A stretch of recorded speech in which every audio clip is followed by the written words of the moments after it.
You're watching BCTV. We're all about Branford.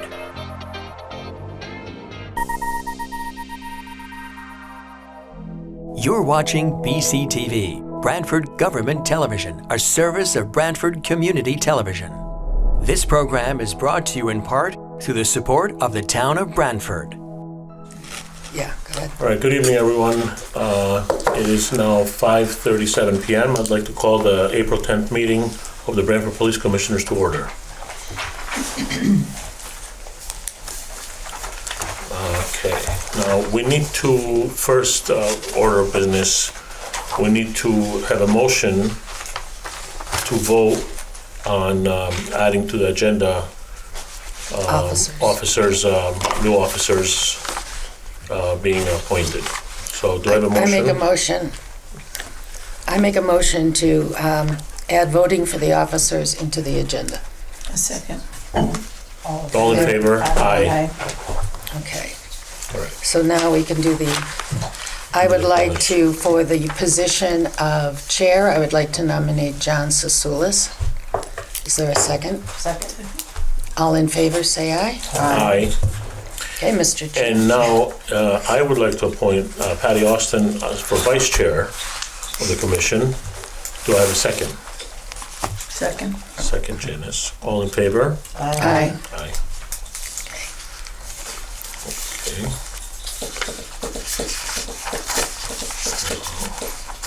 So, clerk.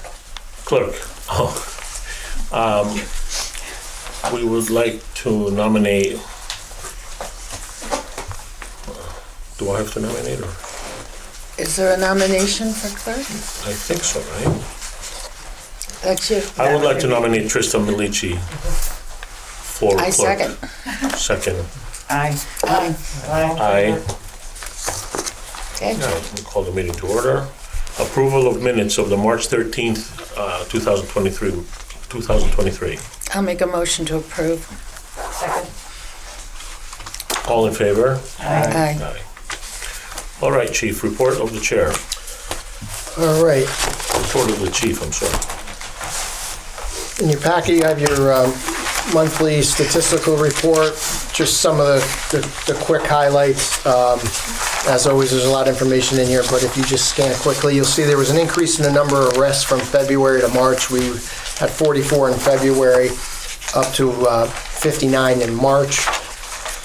Also, one incident to note, we had a shoplifting that turned into a robbery at Stop and Shop back on the 25th of March.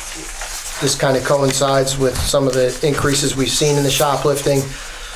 One of the employees confronted the person, they pulled a knife on the employee, fled. He was apprehended in the scene very quickly by our officers, and he was charged with robbery 1 and a host of other charges. So this does coincide with some of those larcenies and the shopliftings. We are seeing an increase there, specifically Walmart, CVS. They're getting hit pretty hard, but we've been in good contact with their loss prevention and following up as much as we can.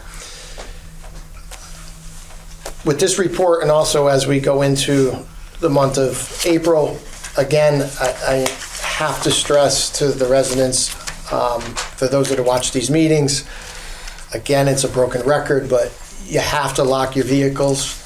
We saw a slight uptick in stolen vehicles. We had a recent event where an officer on patrol in one of the hotels spotted a stolen car, did some investigation, limited it to one of the rooms in that hotel. We did arrest 3 or 4 juveniles and recovered a handgun, and they were responsible for multiple thefts throughout New Haven County. So please be vigilant and lock your cars, lock your homes. You have to stay on top of that. Other than that, you'll see as the weather gets better, and this coincides with our traffic enforcement, our radar assignments were up and our stops were up. So as we go into the warmer months, we'll be back out there. You also start seeing some of the speed signs get reinstalled. They were taken down for our winter months for the snow concern, which never really snow really never came. So Public Works is getting those back up, and we will have those at various spots throughout town in an effort to lower some speeds. Motor vehicle accidents were down in February to March. Again, our number one driver in the town of Branford for our accidents is North Main and Cedar. And the contributing factor to those accidents in this high accident area is following too closely.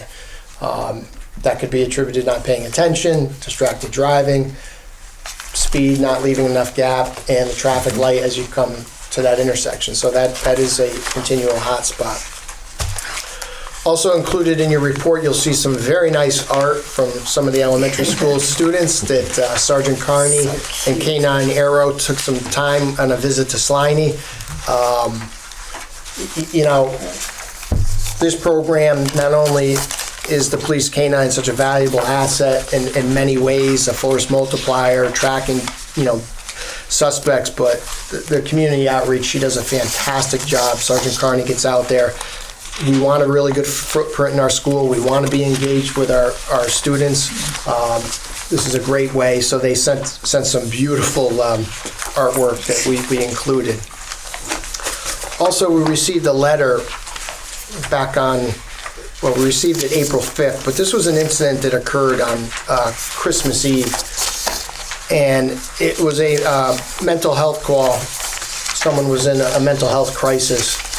And I had the opportunity back then to review this video, and it was a very cold night, extremely cold. And this person was in a severe mental health crisis, and the officers did a fantastic job. And this person reached out and wanted to commend them for their kindness and their sensitivity on that night. So that was Officer Kutu and Brian McGinnis. Fantastic job, but I do recall that video. Also, you'll see 2 emails. This week is Dispatcher or Telecommunicator Appreciation Week. Often they are the ones that are in behind the scenes. The police and fire tend to get a lot of the glory, but they are the ones that really get everything going. They field the emergencies. They're your first contact, and they also have a big role in resources and getting what resources need to be to the crisis or the emergency. So they do a fantastic job. We are going to recognize them this week, many ways, whether it's coffee or we have some other ideas, but they do a fantastic job. Also what these emails indicate is us working with the fire department. They do programs, and it's mandated by state statute, basically emergency medical dispatch, or EMD for short. And we utilize a program called ProQA. So as you call 911, they'll ask you a series of questions, what's your location, and they will guide you through a process if it's a medical event, and they will give you pre-arrival instructions. Fire department is really focused on this. We want to see resources get dispatched very quickly, but they have to vet these calls and figure out what resources are needed. So they've undertaken a effort to meet with our dispatchers and look at their calls, and when they're in high compliance from a customer service perspective, but also compliance with the mandated questions and getting the resources out quickly. Under 30 seconds, some of these are life-saving events, and they're getting the fire department and us going. So it's a great effort by them, and they're sending these now on a regular basis when the dispatchers achieve high compliance. The 2 that you have is Alyssa Schultz. She's really hitting it out of the park lately with these high compliance. She's one, and then Amber Bousseau, who's just solid and professional. But we're working well at the fire department to get them. They're doing a good job. We're going to, perfection's something you always seek, but in this business you can't. But please understand, when they take these calls, it's not very easy. People are at they're either at their worst moment, or adrenaline set in and they're not making rational decisions, or they're not paying attention. We see this come into play with some of our overdoses where some people aren't cooperative, they don't want to assist, and it's their job to calm them down and get these instructions to them. So good job to them. Coincides with the Dispatcher Appreciation Week, so we thank them. Can I ask you a question? Sure. Are these two women, did they get awards at the award ceremony? I don't remember. Because I know there were some dispatchers. We right? brought a bunch of them in for various Just curious to, and they get a copy of this, obviously. Yes, so they get a copy, it goes in their file. But it's just basically they meet certain matrix, that they got the resources, they got the proper questions, and also that their customer service, again, they have a very tough job. And we had a fire, I believe it was Thursday or Friday, and I sat in just to watch them work because multitasking times multitasking. They do a lot, so we really appreciate what they do. They make our job safer. So congratulations to them, and you will be seeing more of those as we go forward. Also, I have, did you have a question? No, I'm just, Also, I have the report that we have 2 new officers that have successfully graduated the police academy. Andrew Luzzy and Casey McCone. They are now on their field training. They started on Friday. They will go probably anywhere from 10 to 14 weeks, depending on how we do. So they're in the field training process, and they're going to be a welcome addition once they can be absorbed into regular staffing, help firm up some shortages. Also, with that, we have a few vacancies, and if you recall, the deputy reported that we had the written test scheduled, and we had roughly, say, 60 applicants for those positions. Well, only about 37 of those people showed up for the written. So statistically speaking, we know that not everyone is certainly going to pass that exam, and certain others certainly won't pass the physical exam. And then another portion won't pass the interview process. So those numbers are very low, very low. It's nationwide, it's statewide, it's what we're dealing with. So hopefully we'll be able to grab a couple good candidates to get them in some academy classes in the summer, and we will not see them for quite some time. Again, when we do have vacancies and we hire non-certified officers, you have to basically look at a year. If we hire them, they really don't make an impact or hit the streets for about a year. So, not encouraging numbers. We were very disappointed by that. And there was a few there that definitely won't be proceeding, so those numbers are going to be a lot lower. So, continue kind of with the bad news. These wonderful statistical reports that you see, and the traffic reports, and a whole host of other fantastic product that is put out by our crime analyst, Dominique Vergolta. She was instrumental with Lieutenant Carangelo on our CALIA process. She will be leaving us. Dominique, rightfully so, is getting a job with the state of Connecticut, and as an analyst for a division up there. Well-deserved, fantastic employee, a great mixture of analytical, computer skills, but yet she learned the business. She learned the business of policing. She understood policing. So the reports that she would put out were fantastic, and even our CLIA assessor was like, wow. The other part of that was her pay was low, and we worked with the first selectman in HR, and that is going to get increased as we go to the market to try to find someone. But I want to just let the commission know there was a couple things that came into play. We were trying to raise her salary. Quite frankly, the good news is we wouldn't have kept her anyways, because the salary she is getting is what she deserves, and it is far exceeding what we could provide. So it's a greater opportunity from her. But that aside, the other part that is important is that with the police accountability bill and the focus on accreditation, it kind of started a new market, and it's kind of opened up a new area where we had a crime analyst who kind of like bridged over into accreditation, and she handled that flawlessly. And then she has some administrative strengths also with the reporting. So now we're seeing in other towns, they're filling these positions, and that's driving up the salary. So that we use that, with the markets dictating. And we're still going to be a little low. We're still going to be very conservative, but we're going to be going out and posting this job. But I can't stress enough her impact. Wonderful employee. We wish her the best. We're going to miss her tremendously. The other thing I ask the commission is please bear with us as we go through this transition. We will do our best to keep the format the same and make it look pretty, but I know myself and the deputy chief aren't very good at heat maps. So That was going to be my next question, is who's going to fill in for her until we hire someone new? It's what we always do around here. It's I'll take a part, the deputy will take a part, Lieutenant Carangelo and the captains will take a part, and we'll split it up and we'll get it done. So hopefully you won't see... Team approach. Team approach. Go team. Yeah. So... Budget transfer. Yep, so we wish her the best. Also, training. Got a lot of training going on right now. We just did firearms. Our firearms instructors have changed their...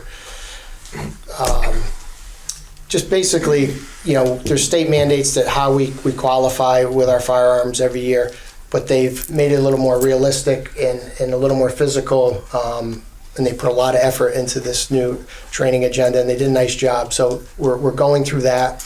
We also wrapped up some virtual training with the simulator that we utilize for use of force and de-escalation. And then as we go into May, a rather large undertaking for some of our instructors, but we're going to be running some active shooter training / tactics and some other entry capabilities and training for the line officers in conjunction with our fire department. So we have a very big training calendar going on. With that, that's the perfect segue into our forfeiture report. So basically, I had been reporting on our forfeiture report. We had the last large expenditure was for the command post, the regional command post, and that was an expenditure of $100,000. When I click on the Munis program, which is our accounting program, I hit the left is the current year, or it's the current year, and I looked at it, and I was looking at the revenue side, and I reported it was roughly, say, $70,000. In looking at that account and reconciling it, looking at it, I was off, but I was off in a good way. Right. With interest, income interest, and a few other adjustments, we're at $125,600 roughly in that account right now. At the height, we were up in $250 in the years past. Completely comfortable with whittling this balance down.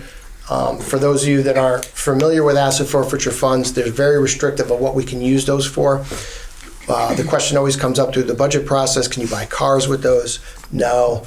If it's things that we normally do, i.e. cars in our capital budget every year, you cannot buy cars. If we have, say, 30 cars in our fleet and we want to buy an undercover car and make it 31, we could do that, and there's some restrictions. So what we can do with this money, it's very restrictive. And we have to be in compliance with how we utilize these funds. So with that said, I would like the approval to seek an expenditure from the asset forfeiture account in the amount not to exceed $35,000. What this is it's going to be for LED sights that mount on our firearms. If you remember a couple years ago, we changed our weapons, and since that time, our SWAT officers and our firearms instructors have been testing, evaluating these LED sights that mount on a weapon. I'm not a firearms expert, but what I can tell you is their information coming back. Our regional SWAT team utilizes these on their handguns, and East Haven has rolled them out for their entire force. And in speaking with them and our firearms instructor, it takes okay shooters and makes them good shooters. It's very simplistic. We're taught to line up our sights and this, close an eye and do this. Basically with this, you keep two eyes open and you basically just point, and when you find the dot, that's where, if you utilize proper grip and trigger pull, that's where it goes. So the accuracy rate goes way up. And during a crisis or, your body with the adrenaline, we need all the help we can get in policing. Officers normally are not good shots universally across the country because when you are firing the weapon, it's not under ideal situations. Mm-hmm. So this is new technology that is starting to come into policing, and the benefits are substantial. Myself and the deputy just went to qualify the other day, and we met with the instructors, and they asked us to utilize them and try them. And I've used different types over the years, but this was like, wow. So they're not lasers, they're LED. No, they're not lasers. There's no light that is emitted from them. But with that said, that means that there has to be a change in the actual weapon and the holster. Mm-hmm. Not a big deal. The initial quotes they have are about $33,000. They normally short how many we need because you do need a few in reserve. So that's why I said please not to exceed $35,000. And we just have to work with the vendor to figure out state contract or go out to bid, which they're working on right now. So this would be for every officer? Every Yes. officer. Okay, good. Yeah. So do you need Good. us to have a motion to approve? Yeah, so as in the past, expenditures that exceed $5,000 out of the asset forfeiture account, I come to the commission for approval. Okay. I'll make a motion to Go ahead. approve the purchase of the LED firearm sights not Sights. to exceed $35,000 on the Second. asset forfeiture. All in favor? Aye. Aye. Okay. And also regarding money and budgets and transfers, request the approval from the commission for a budget transfer in our capital lines. So in our capital lines, we have our vehicles, and then we also have a line that's separate called vehicle setup line, and that encompasses all the lights, the computers, the prisoner transport equipment in those vehicles. And so what has happened over the years is, as we would replace, say, a detective car, there's always been kind of a forward balance. Sometimes if we do an administrative car, the setup cost is way lower than a fully marked car that you're familiar with. And that balance has moved year to year. I do need to get one more detective car. We are short, not short, but one of the cars is aging and it's time to go. So there is some money in that vehicle account, not enough to even get anything. So I'm requesting the approval from the commission to request from the Board of Finance a $25,000 transfer from vehicle setup to the vehicle line. And just so you're aware, what I would do if it's a favorable, I will craft a letter in the chairs and get it to you, and then it goes to the Board of Finance. Okay. So I'll make a motion to approve the $25,000 transfer from vehicle setup. I'll second. Christine seconded. Kristen second. All in favor? Aye. Aye. So you'll have a letter drafted, you said? Yeah. Okay. Yep. And the only other thing to touch upon, it's not specifically under the report that the deputy is out of state, but they did have a kickoff meeting with our construction management firm, Downs, and our architects, and they're still proceeding with that. So he'll have more to report next month, but the wheels are turning at a pretty good pace. That's it. Thank you, Chief. That's all I am. So, traffic requests next. Yeah. The first is a request for no parking signs along the eastern side of North Harbor Street. The traffic committee is recommending approval of these no parking signs for the first 4 spaces off the North Harbor exit. Okay. Is there a motion to do? Patty, just explain that to, because I missed that part of the meeting. Where do they want to put these? There, right now, there's like 4 parking spaces right next to the North Harbor entrance to, what's it, Glassworks? Glass something, that factory down there. And if we remove those 4 parking spaces, it gives the big semis a better radius, turning radius onto or off of North Harbor. I am. Thanks. Do we have a motion? I'll make a motion to approve the request for no parking signs along the eastern side of North Harbor Street. I'll second.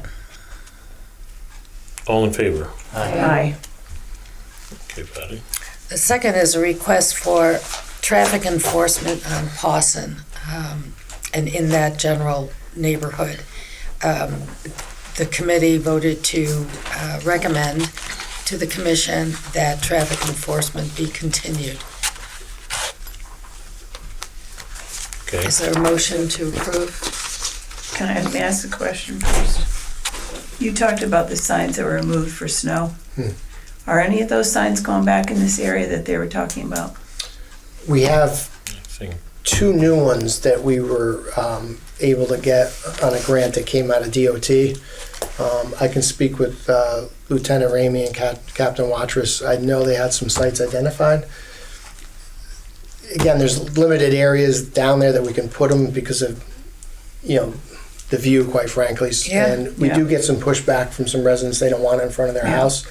I think it's something we should look at just to, if we can find a suitable location to try and put one up. And, we are going to move some of them. And the other part that ties in with that, the vendor that we currently use for those signs is different than the ones DOT gave us. And in speaking with Public Works and overall looking at them, they like them. So we want to kind of get a little try with those because we do have some capital money and we want to buy more. But we don't want to commit right now because we've had a few issues with the ones we have. So we want to kind of get these new ones out there and engage that vendor and see. But I think that's where we'll probably lean, is put something down there to see if we can find a suitable location. Yeah, I thought that all of the signs that were just purchased were spoken for. Yeah, we can move some of them. Public Works been very gracious, but once we set them, we try to leave them, and then we do have the high value spots where we have to have them. Mm-hmm. So, but that is something I think that will, make happen. So do we need a motion then For the traffic for the enforcement. traffic enforcement? Val, you had said she makes a motion. I'll second it. All in favor, please. Aye. All right, that's traffic. Before the next, I know there's usually a report of the chair. I don't see it there, but I would just like to thank everyone for their support, and I would like to welcome Robert Nash and Christine Ciacciola to the commission. Welcome. We're very happy to have you. Thank you. Happy to be here. We, as usual, we will do the best we can to support the Branford Police Department in any way we can. So thank you. Thank you. Thanks, John. Thank you. Okay, do we have public? I don't see that either. Public comment. Public comment. It's, Hi, Ashley Vaughn, freelance journalist, and I know you just kind of went over some new people in the room, but I was a little bit late, so I missed that. I see you're sitting at the head of the table. Can you explain what happened in the beginning of the meeting?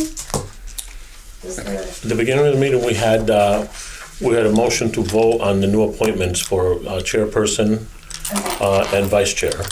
So you are new chair? I'm the new chair, and Okay. Patty Austin is the vice chair. Congratulations. Thank I you. didn't want to say anything until I... That's okay. Sorry. No problem. I'm And then- work on being late. And then we have 2 new commissioners, which I Okay. just introduced. All right, hi. And what is your name? Bob Nash. Bob Nash, from the Nash. Okay. And you are? Christine Ciacciola. Okay. C, with a C? Okay. Couple seats. So congratulations and welcome. This is my Monday night party for the month, so come here. And I'd just like to ask questions to teach the younger generation that it's okay to get involved in local government and not to fear it. So then I guess my next question is, and I know this was a big part of the meeting, it's for Chief Mulhern, the data or the crime analyst position. Where can people find that? It will be posted on, what's the big, Indeed. Town website. Indeed. Indeed, okay. And then my other question is, I know that you said it takes about a year before a new cadet or a new officer goes into rotation. Is that the same with the crime analyst position? No. So the crime analyst position is a civilian position that, no, there won't be that lead time. So it's more of, it's an office job compared to, Yes. okay. Yeah. All right. Because in my head, I was like, oh my God, that's a very long time, but if it's a completely separate position, then that's, so you could potentially fill this quickly if there's the right candidate. We'll have to see what the market comes back with, because it's kind of a specialty position. Okay. All right, great. And thank you. Yep. Oh, one more thing. You have a police versus firefighter event coming up, right? Yes. We have a what? I believe it's in May. It's in May, okay. Charity softball game, police against the fire. All right, that's fine. So you'll hear more about that as we, Correct. yeah, we do have some college baseball players here, so I think we'll do okay. Yeah, good. All right. Thank you very much. Okay, so do I have a motion to adjourn? I'll make a motion to adjourn. Second. I always make the motion. Second is Christine. All in favor? Because you really want to leave. Thank you, everyone. Thank you. Could I ask all of you to just This program was brought to you in part through the support of the Town of Branford. Watch town meetings and other videos on demand at BranfordTV.org.